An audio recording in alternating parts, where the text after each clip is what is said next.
The air was frigid on December 16, 1944, as the colossal steel apparatus of the German 6th SS Panzer Army rumbled to life. This was Adolf Hitler's final, desperate gamble. Operation Watch on the Rhine, the Ardennes offensive. The goal was audacious: to smash through the American lines and seize the vital port of Antwerp. The very tip of this armored spear was the notorious Kampfgruppe Peiper, commanded by SS Obersturmbannführer Joachim Peiper. His assignment was the Schwerpunkt high-speed dash, to demoralize the Allies and recapture the momentum of the war. Peiper's column was a frightening concentration of power: 67 tanks, including the mighty Tigers, 149 half-tracks, and nearly 5,000 elite Waffen.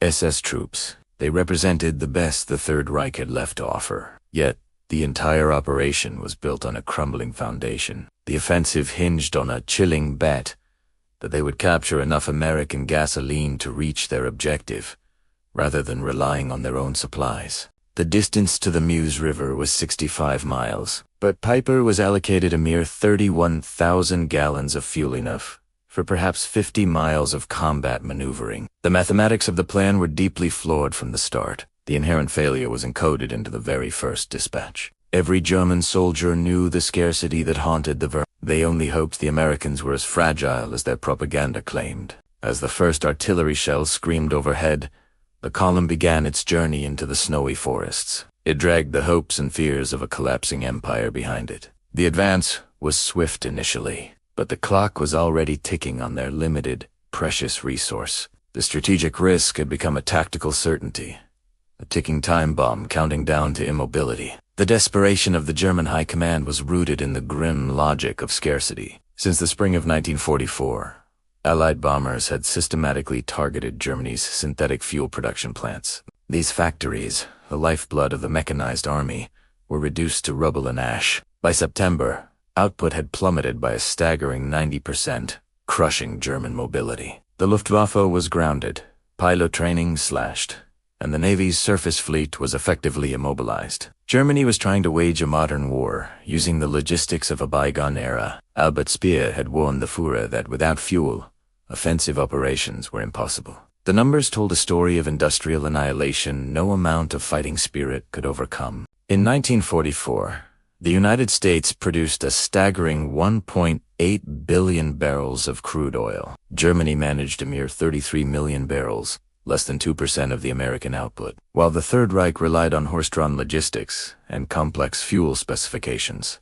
America was constructing a machine of abundance, overwhelming in its efficiency and scale. The U.S. had the Red Bull Express and the Pluto pipeline network, pumping millions of gallons under the English Channel, maintaining continuous, overwhelming supply. Major Friedrich Seemann calculated the offensive needed 4.5 million gallons. Hitler allocated 5 million, but transportation failures meant only half was actually delivered. The German army was a giant, trying to walk with lead boots, while its enemy floated on an inexhaustible sea of petroleum, utterly unconcerned with conservation. Kampfgruppe Peiper's offensive began at 7 a.m., already hours behind schedule. The narrow country lanes of the Ardennes, marked as highways on German maps, quickly became choked. Traffic jams developed instantly as heavy Tiger tanks struggled on the terrain, burning fuel needlessly while idling. Peiper had ordered stringent conservation measures,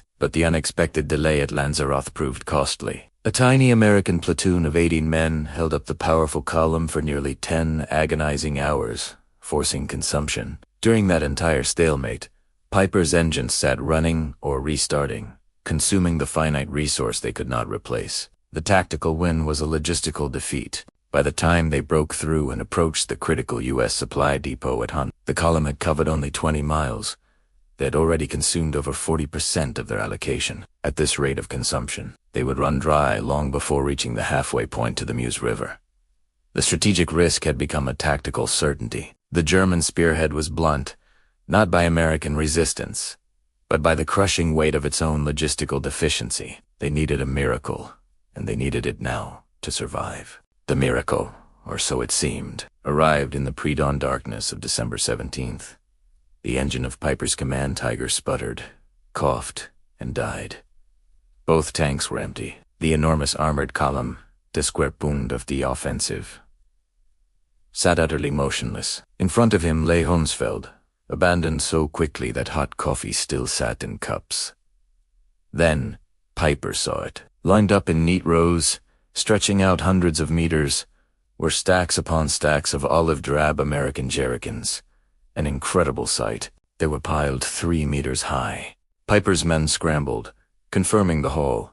Approximately 50,000 gallons of high-octane gasoline, enough to restart the entire advance. This was not a primary facility, but merely a forward supply point. Yet, the fuel found here exceeded the monthly allocation for an entire German panzer division. The desperate work of refueling began immediately.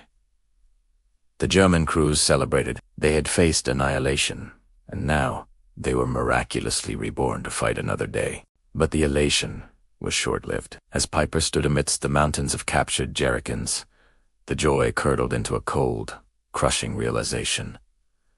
He had seen too much. The Americans hadn't even attempted to destroy the fuel. This was not the action of a force desperate for resources. Peiper's mind struggled to process the sheer casual abundance. If the Americans could afford to abandon such quantities, leaving behind what Germany would have defended with a division, then the strategic situation was fundamentally misread. The 50,000 gallons, a miracle to the Germans, was a mere dispensable accounting error to the Americans. The discovery was not a victory. It was a devastating revelation. Peiper had glimpsed the true nature of his enemy.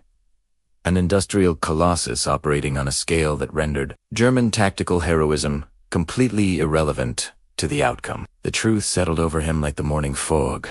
They were not just losing the battle, they were losing the war to immutable, overwhelming, superior industrial mathematics. The logistical reality was immediately underscored by material evidence found in the depot. Sergeant Hoffman discovered shipping manifests detailing the oil's journey from Texas in 6 weeks. The incredible efficiency of the American supply chain was exposed. Furthermore, the captured gasoline was too good, being high-octane aviation fuel that caused issues in German engines. The American oversupply was so vast that they were using superior fuel for a temporary, forward ground depot without a second thought to conservation or cost. Even more disturbing was a stack of newspapers celebrating the opening of a new U.S. pipeline delivering 300,000 gallons per day, crushing the German hope of superiority. A single pipeline delivered more fuel daily than Peiper's entire Kampfgruppe was supposed to use during the whole offensive. This was a symbol of industrial annihilation. The overwhelming reality of the American industrial machine hit Peiper with the force of an artillery shell,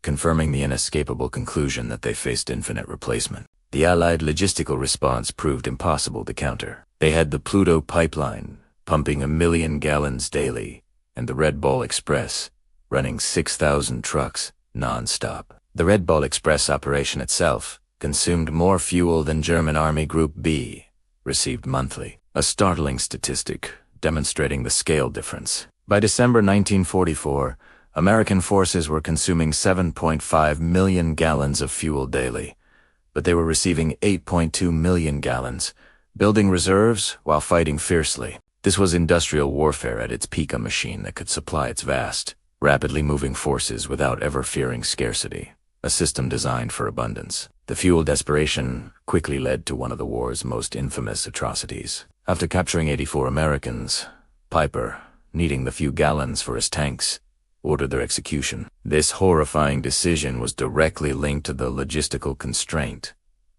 The lack of a few gallons of fuel was a tactical priority outweighing human life. Later that day, Peiper approached the village of Stavelot, the site of a major fuel depot containing over 2 million gallons, enough to save the entire offensive. But the Americans were ready. Captain John Brewster received orders.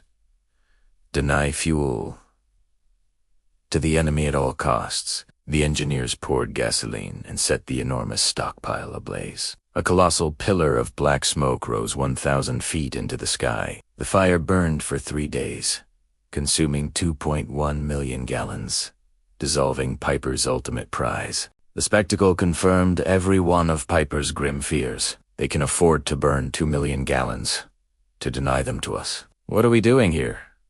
he remarked. The Americans were not merely guarding their supplies. They were deliberately destroying them on a scale that shattered the German understanding of warfare.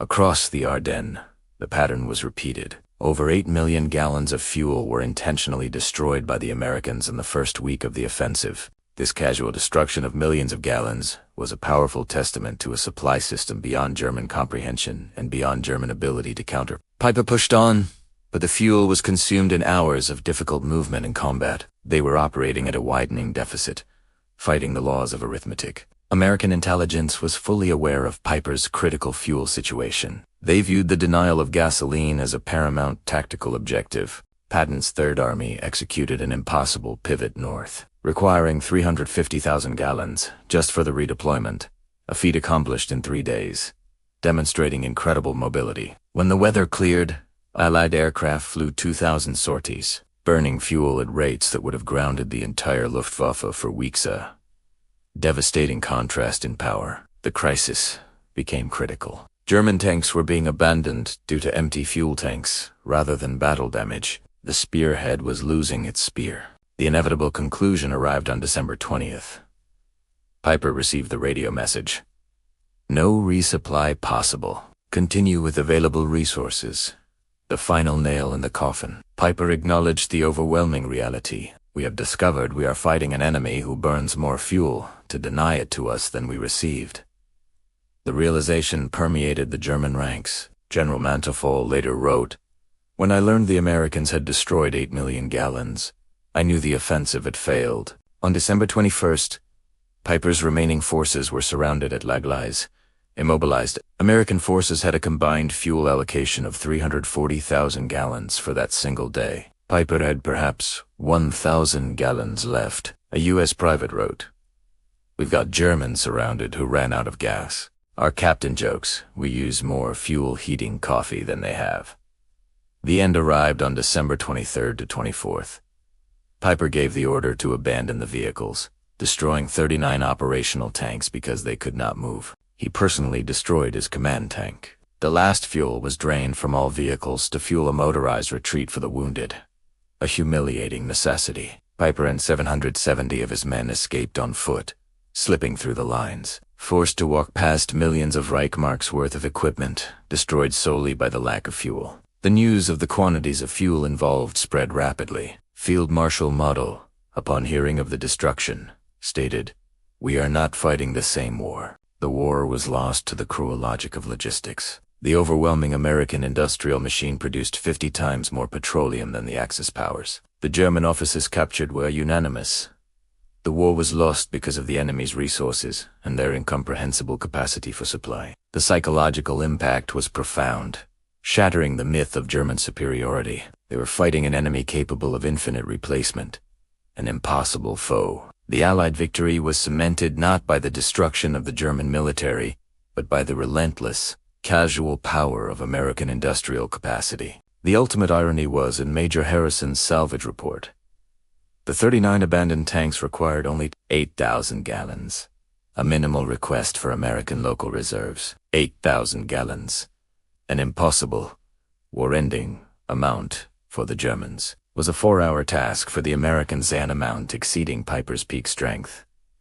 This was the ultimate realization of Hansfeld. American abundance operated on a scale that made German scarcity irrelevant to the larger outcome. The Tiger tank at the La Gleize Museum, its fuel gauge empty, stands as a quiet monument to this truth, where tactical excellence met logistical reality and tragically lost.